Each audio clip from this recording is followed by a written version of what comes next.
Hello everyone, this is Charles Walter Buntjer in San Francisco. It's July 2025 and this video is detailing my sun trip to Hawaii in 2002 for my 67th birthday. I found out that Sun Trips had an airline that flew to Honolulu, and they also had hotels and set up tours. And I thought that sounded like a great deal to me, especially for my 62nd birthday, so why not do it? So off I flew to Honolulu and 2 weeks of tours. I went to my hotel and I started walking around the city. I'd been there 5 or 6 times already, and I thought I'd see how things have changed over the times. In 68 or 69, when I first went, there was hardly any high rises or anything, and you took the bus from the airport to downtown, and there were a few high rises, but boy, 10 years later, 20 years later, 30 years later, talk about high rises.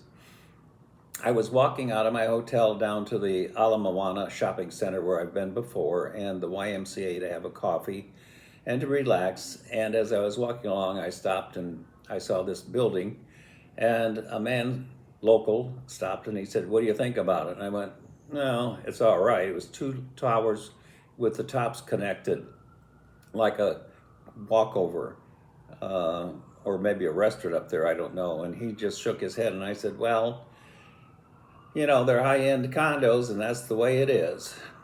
So off I went, and after I had my coffee and did a little shopping, I went over and sat on the beach and looked back toward Diamond Head, and they were rowing their boats across the water toward the shore. So it was a perfect afternoon and a perfect way to see the city.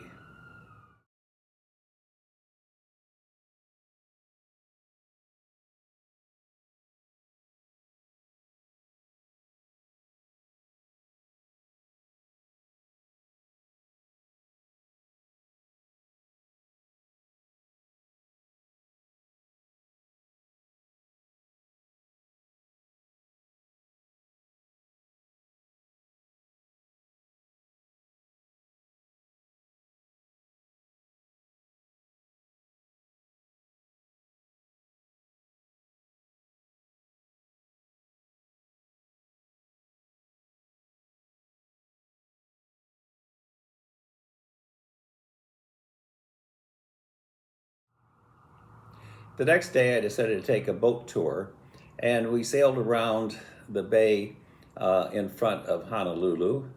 And the porpoise, of course, swam along the bow of the boat because of the waves. And then we saw whales, and it was really exciting.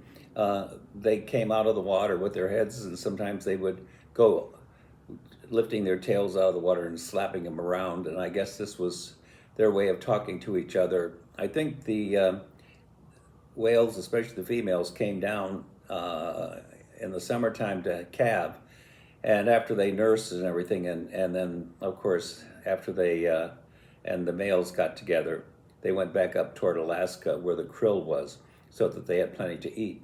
So it was a beautiful day and a beautiful way to see the city, Diamond Head, and any of the fish that might be available.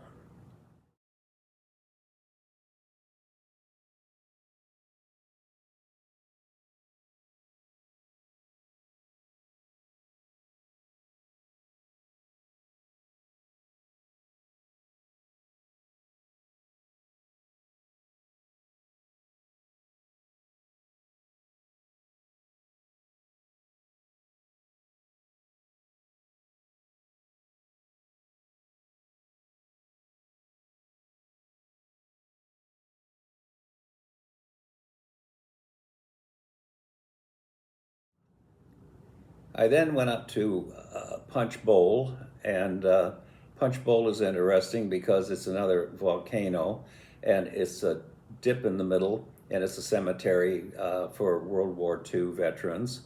And there's lots of things to see and do, and there's sculptures and statues and all kinds of things like that. and great views of the city. So it's a must see.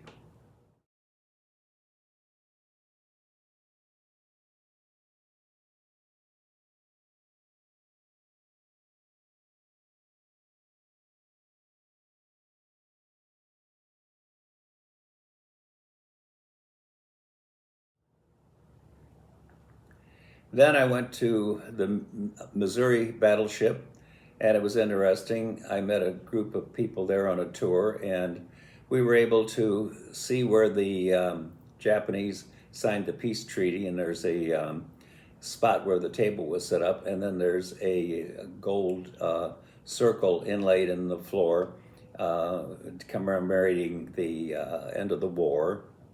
And then we got to go inside the ship, and of course, I had to sit there and direct people around as what they needed to do to fire the guns and so on. Very, very nice.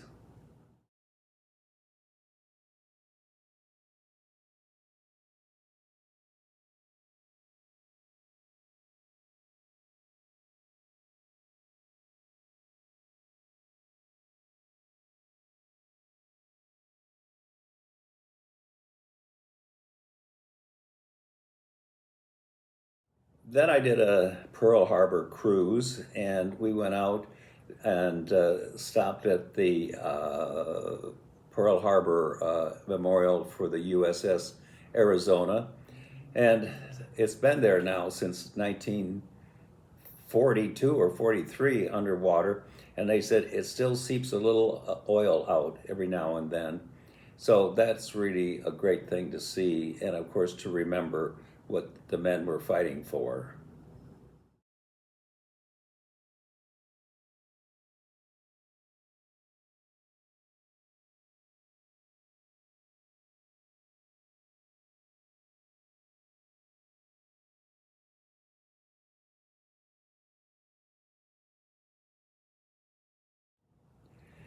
Now, the day of my birthday, February 4th, I had to get up very early because there was a tour to the Big Island, and I've always wanted to go there and see the volcano. I took a cab to the airport and flew over, and there about 10 of us got in a shuttle, and we were doing a day tour. And off we went, and the first place we stopped was the Royal Grounds, where the royalty had set up their home base. And it was interesting, but mostly there were stores to buy royal goods that you could feel like a big king or queen, I guess, a Hawaiian king or queen. Um, and then off we drove.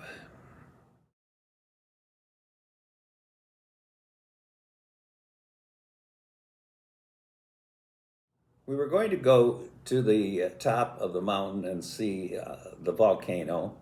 And we're driving along. We're like, I don't know, part way up the volcano. The ocean is like 2 miles away or more, and the road is like gravel, one lane maybe. And every 10 miles, there might be a little house sitting there.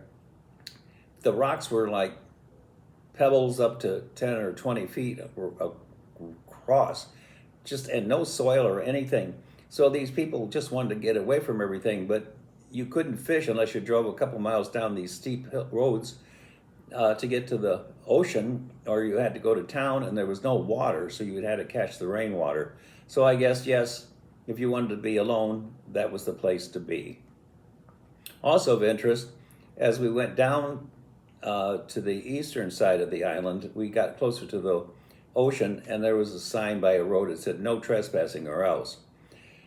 And the tour guide laughed and he said, "Well, at the end there is that wall, and behind it are these houses and hotel, and it's very exclusive, very expensive, and the only people that really are there are sports people, politicians, entertainers, and that so on." And he said, even funnier, because many places around the beaches have no sand. I don't think Honolulu actually has any sand either. So what happens is every few months, a tanker from China comes in loaded with sand, and maybe more than one, and they dump the sand on the beach so that the beachgoers have a nice sandy place to lie in sun and bathe and drink and gossip. So much for that. We continued on driving, and eventually we ended up at the top of the volcano. And I looked for the goddess Pele, but I never did see her. It was a little disappointing because there really wasn't any lava flowing anywhere around there, and there was steam coming out of some of the cracks in the ground. But still, it was interesting, and we walked all around. And after we did that, we went up to the museum and the restaurant that overlooked the volcano. And they heard it was my birthday, so they brought me drinks, and we had a great time.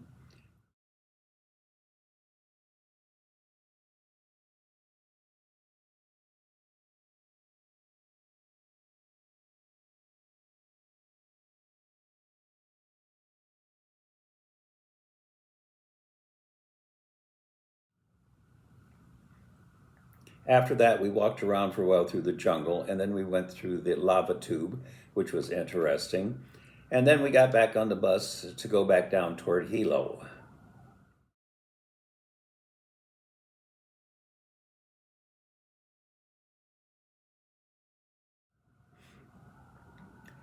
Now, as we were driving to Hilo, we stopped at the Black Beach, and they said we were lucky because sometimes storms would come in and they would completely wash the sand away, and there wouldn't be anything there. And then it would have to propagate again. So we were lucky we got to be there when the nice black sand beach was there.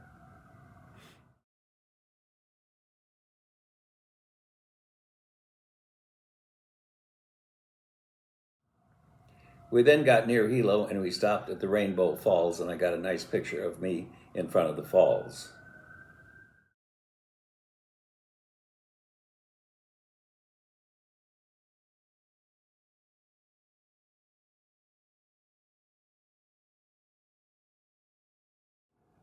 We then got to Hilo, and it was interesting. We saw miles and miles of greenhouses and wondered what was up. They said they're one of the best places to grow orchids in the world, and they had every type of orchid. And then they have these huge orchid shows also. So we were really lucky to see all these orchids and walk around for a couple of hours to see all that. And then back on the bus, back to the airport, and back to Honolulu. And by that time, it was 9 o'clock at night. So I got a cab and went back to the hotel and got a good night's sleep.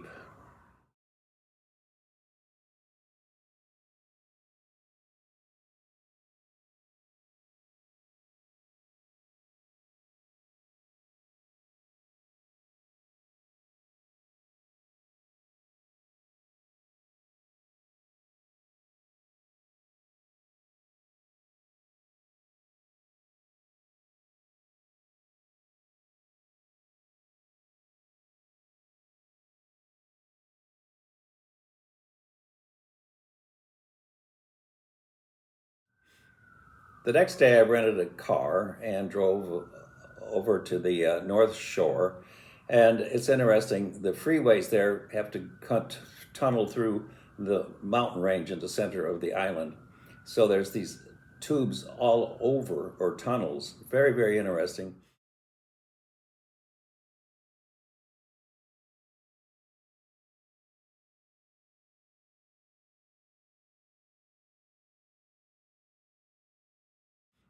And on the other side was the Dole factory. But the thing was that they say that they really don't grow pineapple there that much anymore.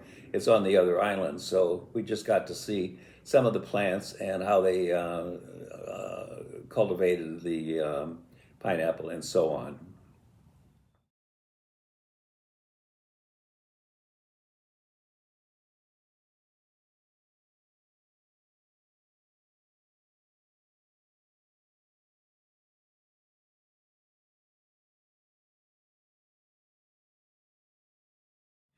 After that, I drove more to the east, and there I stopped at the outlet factory where they have everything that you could ever want to buy.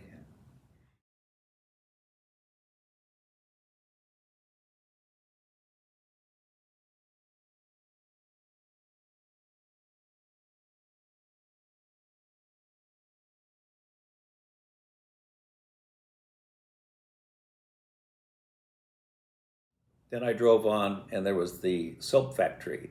And that was interesting. You could have any kind of soap you wanted with any kind of flavor, vanilla, rose, whatever.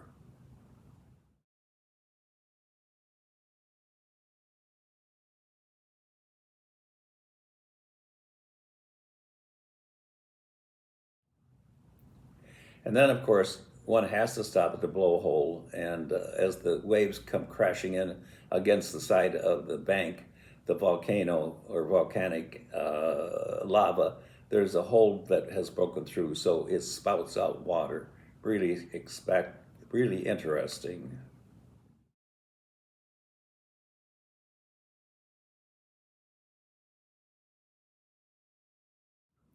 And then what was even funnier was that or I should say, I was driving toward Honolulu, and it was starting to get a little dark. And I thought, well, I've never been to Diamond Head, to the inside of it. So as I got up there in the car, I drove up the slope and then to the front gate, and a tunnel that's bored through into the lava itself, so that you could go inside.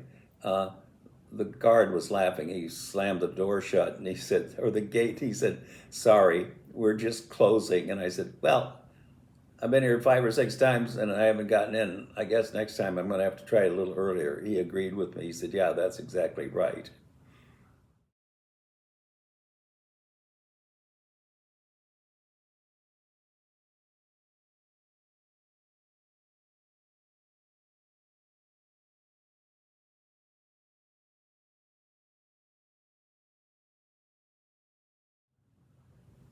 So the next morning I got up and it was the last day and it was starting to rain.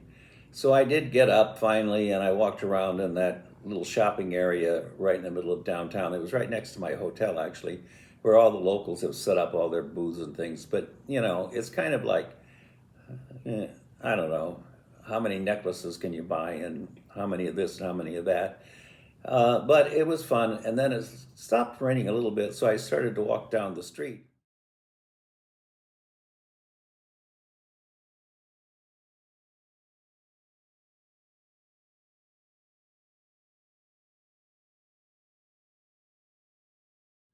And I got a few blocks away, and suddenly it started to come down, and I ran into this bar.